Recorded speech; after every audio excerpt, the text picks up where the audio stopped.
Bonjour, bonsoir, na peuple congolais. Wabino Molobeli ya Mboka, prophète surnaturel MB Élysée, messager de Jésus-Christ, défenseur et peuple congolais, et Motambousi ya mouvement citoyen, un Congo libre.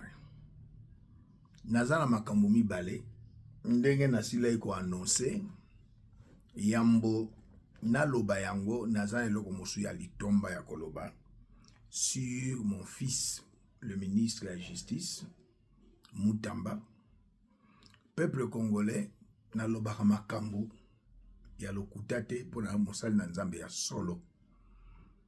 Mutamba, Constant Mutamba, po alobaki esengeli ko poursuivre Joseph Kabila de son vrai nom Hippolyte Kanambe, le Rwandais Tutsi. Et Joseph Kabila et Kagame batie ba batterie nyonso en marche. Félix Antoine Tshisekedi alobi c'est lui le président. Mais administration yana yambo kanabiso, police, armée, renseignement, ba ministre, batuna présidence, ba Rwandais Tutsi, bazako obéir na Joseph Kabila. Le loyo Mutamba, mwana elenge ministre, pona koloba kaka ke Joseph Kabila esengeli bakanga ye, esengeli ekomi likambo monene. Nakolekisa likambo naningana lobla lekisa ngote mais ça très important et capital. Vidéo ya HK Honoré Kabongo azan États-Unis aza moko ya ba Congolais on alanda kapé alobaka makambo lokuta te tolanda. Mutamba, j'ai reçu un appel du Rwanda. Une personne importante. Ce qui n'a pas ce domaine naïe à Moussala. Botala Joseph Kabila na Kagame. Bato balingi Mutamba ku Félix pe andimi yango. Na makonzi naïe. Na domaine naïe. Une personne importante du Rwanda. Quand j'ai parlé du dossier Mutamba ici, avant-hier, la personne m'appelle que j'étais dans la voiture en train de suivre votre émission avec mon chef. L'air est aussi ici. Avant ça, Ashka n'a tindé le message. Pourquoi vous autres avez un message na yote? Na zongelis ko ngabi okomelinga ngabi oui, albi oui na komela yo me otangi message na ngabi. Tala message na yo na komela yo il y a 3 semaines. Na zongi na message, je trouve la personne qui m'annonce en disant Mutamba va être arrêté, mais il va être tué. Et le Kelinga. Wanananu babandi masolo Mutamba te. J'ai le message ici. Dieu qui est au ciel m'entend. Honoré Mutamba va être arrêté. États-Unis. Et il va être tué. Tué comment? Je l'appelle. Gabi, j'ai vu le message. Je veux des détails. Il dit oui. Mutamba va être arrêté. Il va être tué. Mais Baroubouma est en bélité, Baroubouma est en prison. Ce que tu peux faire pour sauver Mutamba, c'est de demander au président de la République de ne pas envoyer Mutamba à Makala. De ne pas envoyer Mutamba dans une prison où il y a Batunios. Basa le prison spéciale. Tué là-bas. Mabeni Nassali. Et ça, j'ai suivi mon chef pour qui je travaille parler ainsi en Kinyarwanda. Moi, je suis chauffeur. Les chauffeurs écoutent tout. C'est pourquoi je t'ai fait ce message avec un numéro que je n'utilise plus. Avec le téléphone, numéro Isabo Izo Soukanaboy. Nathalie Nagangi. 3 semaines avant même que Baseng et la Mutamba Sokinini na parlement. Soupçon qu'il y a que Mutamba avait détourné. Il n'y a pas de preuve, il n'a pas volé. Chers amis, Natikali. Caméra a volé Félix Atikaye. Moïbi à Nicolas Kazadi. Je n'en parle pas. Batikaye. La personne confirme que Moutamba va être tué, na poison, en prison. Monsieur le Président. Constant Moutamba, kaka po alobaki esengeli ko poursuivre Joseph Kabila. Et Joseph Kabila qui est à Goma, à mettre ma batterie na union en marche, Kamere Azam Mouta Joseph Kabila, Mvonde, il était parmi les 350 magistrats Laurent Désiré Kabila Bengana qui Joseph Kabila Zongisaki. Basé Belé, na présidence, na bakour et tribunaux, Joseph Kabila a sur ordre. Mouto et Femelba Kangaye, il a joué des mois. Ndenge pe Joseph Kabila a sur ordre. Na Vital Kamere, na ba Rwandais touti baza na présidence, baza na bakour et tribunaux, baza na ba institution nyonso, il faut mettre fin à mon amboka Jean-Pierre Bemba Gombo. Tolobi Joseph Kabila Zanani. La faute est de notre frère Félix Antoine Tshisekedi, président de la République. À ça, qui alliance contre nature avec Joseph Kabila. Joseph Kabila Moutapesa y pouvoir en 2001 après la mort de Laurent Désiré Kabila. C'est Kagame Nanzela et James Kabarebe.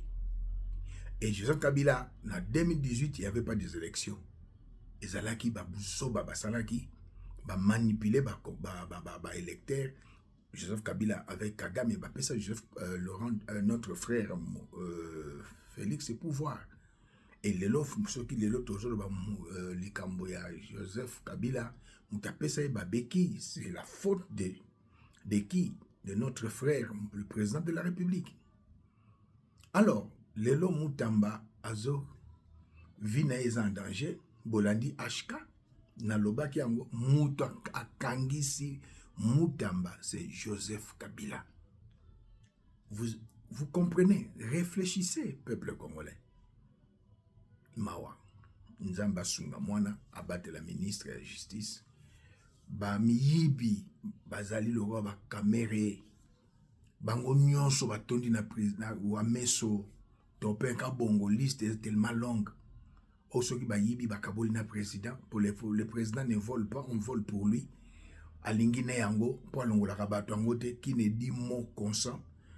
Alors nous avons à la tête du pays un président hypocrite, un président ingrat. Donc Alingine moyibi na clique na ye, na famille ne biologique, na moisi na ye Denise Nyakero, na famille à Denise Nyakero. Neti grande sœur à Denise Nyakero, j'ouvre la parenthèse, je l'ai fermé en haut. Nyota Azalina Kolwezi azo piller ba richesse na bande kwa Denise ya Félix azo piller ba richesse mutasomba ba tenue militaire na ya police ya mboka na biso c'est Nyota Nyakero la grande sœur à Denise Nyakero. Vous imaginez yemoka sombi a pesi ba soldat policier na ba soldat na biso a sombe le susu bande ko na ye ba Rwanda pour la famille Nyakero sa famille ba Rwanda botala makambe komeli Moutamba ezamba mawa mingi yambona loba des choses na yaki na yango deuxième il fallait no loba likamba Moutamba Constant Moutamba yami balé un membre de l'IDPS c'est pas n'importe qui a Koufi atika États-Unis atika famille mosusu kuna azape na famille mosusu awa na plutôt na Kinshasa wapanga kabasele akufi na tricot bakomi Etienne Tshisekedi. Il est mort. Moutabane ko menacé et Yebani Augustin Kabouya. Peuple congolais, chose étonnante, Nzamba Lobi, mieux vaut entrer dans une maison de deuil que dans une maison de festin. Namatanga, il y a moi c'est Marcelo, tout le monde qui Félix Antoine Tshisekedi. Il y a pasteur na Rigini à Koufa Tika Bisokuna, Atika Bandeko na Rigini.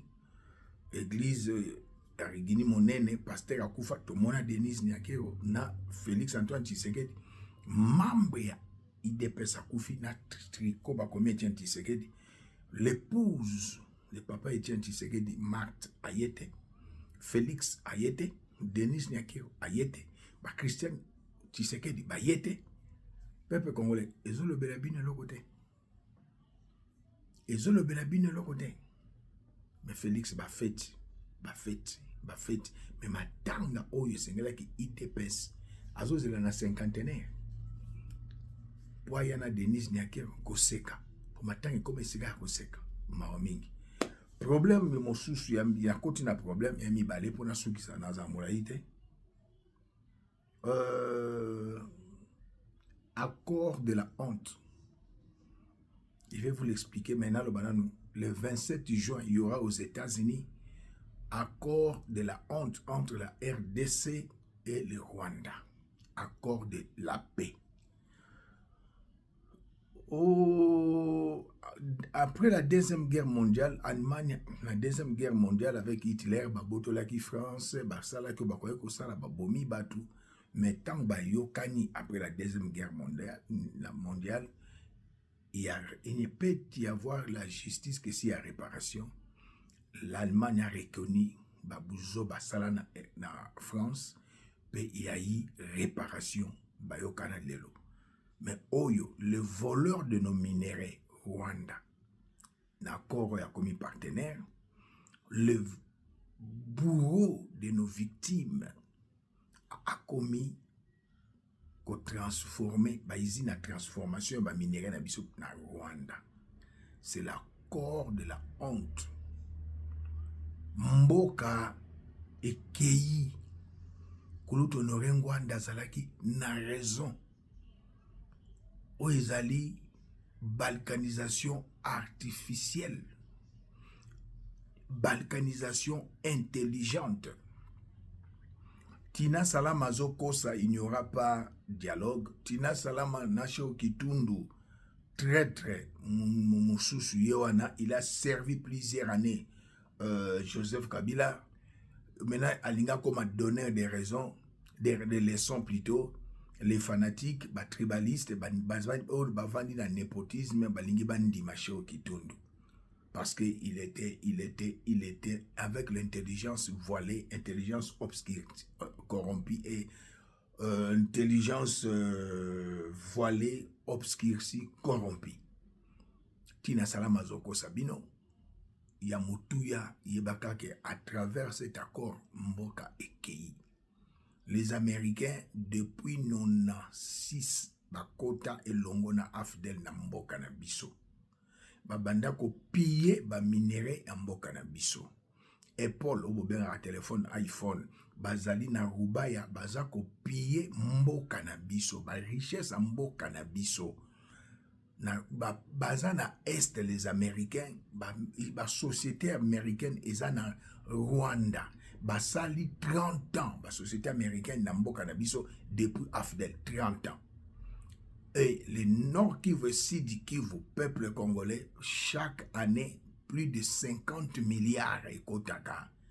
Américains bazwaka, taxes zate, ninite bazo piye mboka. Na 50 milliards, on a multiplié par 30 ans, et ça n'y combien? Billions de dollars. Alors, bah, il y a 500 milliards, Congolais naïf, Congolais a réfléchi, ça a été à ce qu'on mbongo wana et outi na pillage, il y a bon kitanabiso par les Américains. Vous devez réfléchir. Alors maintenant, je pose la question à Félix, aux fanatiques, na tribalisme, na népotisme. Accord Kozala le 27 juin. Bon accord États-Unis. RDC et quand Tokolobate Naboyi.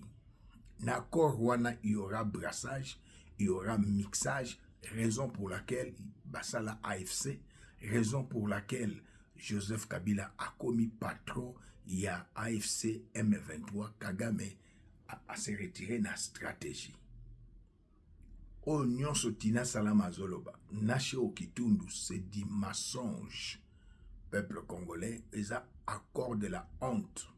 Le voleur devient partenaire, le bourreau de nos victimes devient celui qui transforme nos minéraux. C'est une honte, honte, honte à Félix Antoine Tshisekedi. Président Ateki Mboka na accord oyoya de la paix. Kimia Koti RDC a gagné nini? Kaka Kimia pour ba minéraux na biso kozala transformer usine ya boye biango congolais usine ya transformation ya or ezawapi ya coltan ezawapi na Rwanda. Rwanda a reconnu, Rwanda a demandé pardon, non. Et le président le plus puissant du monde, Trump, a dit il n'y a pas de rébellion à l'Est, il n'y a que l'agression. Et les agresseurs, l'agresseur, Paul Kagame, devient partenaire, bazo signé contrat, accord, et le bourreau, Paul Kagame, devient homme d'affaires. Congolais, fanatisme nezo bomabino, na tribalisme, na ba népotisme ezo bomabino. Bozo kumisa ba bourreau, ba bateau, bazo, les voleurs, ce ne sont pas des détourneurs, ils sont des voleurs. Bango bazako au régime ya jouissance du péché. Bazako se réjouir du mal. Ils sont là pour voler, détruire et égorger. J'ai des dossiers. C'est regrettable. Je ne me réjouis pas dans l'accord congolais au bénéficier. Premier mandat, tilelo, insécurité, impunité. Il n'y a pas d'eau dans la ville de Kinshasa, la capitale. Maya Mabulu, tobe yango forage de Maya Mabulu, insécurité, pas d'emploi. Depuis que Félix César est la 7e année, il n'y a pas d'emploi. Yebi Sangai, comme ça, Congolais riche, sa famille biologique, ses amis séculaires en Belgique, la famille de sa femme. Boyebi Sanga. Boyebi Sanga, et l'autre, Félix Assali Namboka. Oh non, guerre ezali, mais guerre, bazoyi baba 1 milliard de dollars. Nazana dossier ya Inga 3, 2 milliards de dollars bayibi, à suivre na koloba yango. Donc quand il y a la guerre, ils peuvent voler, mais pas pour construire. Ils n'ont pas craché sur la mémoire à Papa Etienne, mais Félix et sa mère, ils ont chié sur la mémoire à Papa Etienne Tshisekedi. Je dis bien chié, basumbeli mémoire à Papa Etienne Tshisekedi. Mais pourquoi il n'y a pas l'état des droits? Il n'y a pas le Congo, le peuple d'abord. Vous comprenez, il faut dire la vérité. Et chose nous sous commis pour Nakosuki ça, Félix a exagéré. Denise Nyakero, la femme de Félix Antoine Tshisekedi, a sali parti politique. Depuis 60, madame, il y a papa Nabiso,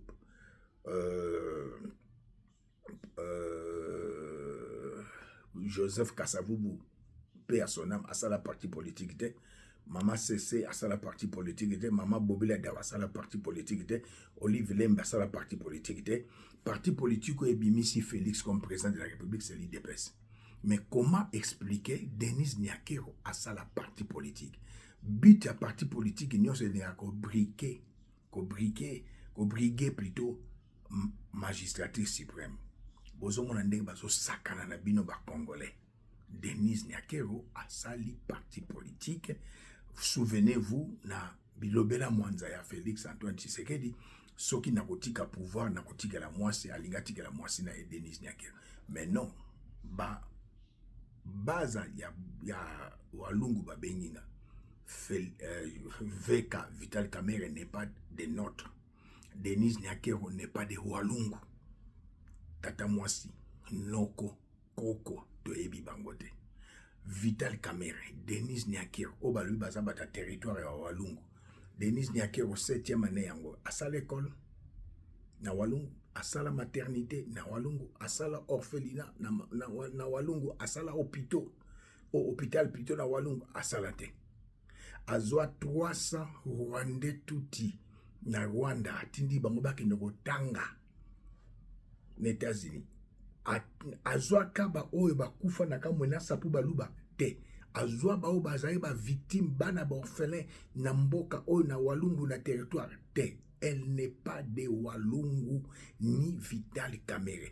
Ba wana base bazali rwandaise touti. Et la preuve, je vais dire au peuple congolais.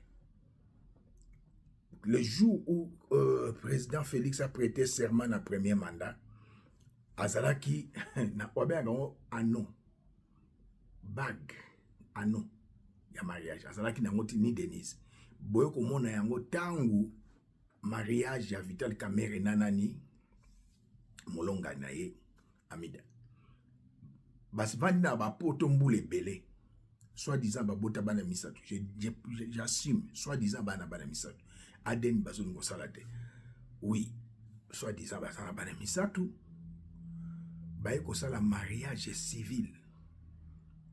Après qu'on prêtait serment na ye, bourgmestre ya commune Ngaliema apamboli libala na bango mariage civil na Oya. Dichocho le bia bala 7 fois. Elle s'est intégrée na poto azui mobali bake na commune basali mariage. Bango na poto basalaka mariage civil. Mariage coutumier. Il y a Denise Niake, on a Félix Boyoka. Nous sommes des Bantous, nous ne sommes pas des Nilotiques. Bapesa mbongo libala. Tanga komi président. Na bana misato wana bapesa mbongo te. Bapesa mbongo libala epa nani? Na Gilbert Kourenga Kabanda. Oya zalaka ministre ya défense, le ministre ya nani? Ya recherche scientifique. Aza nani? Mobali ya grande sœur ya Denise. Christina Niakero, l'aîné Artika Biso. Bantou congolais, omona wapi, obala mwasi, ozombongo libala, okendo pese pa ya grand, mobali ya grande sœur, ya mwasi na yo. Non, babangaki, kobengisa bandeko na Rwanda, po bokomona morphologie ya bara. Denise Niakero est rwandaise touti. Congolais nyonso kokota na parti politique na yete. To soutenir président Félix na 2023 to lebi congolais de père et de mère. Denise est rwandaise de père et de mère. Okokutana na Morning Star, okokutana na prophète Élysée, okokutana na ba patriote ya solo, ba petit bokechu botelema, ba odombo botelema, ba kiswamina botelema. Denise Niakero asali parti politique, Félix alinga pesa ye pouvoir na 2028 okutana biso.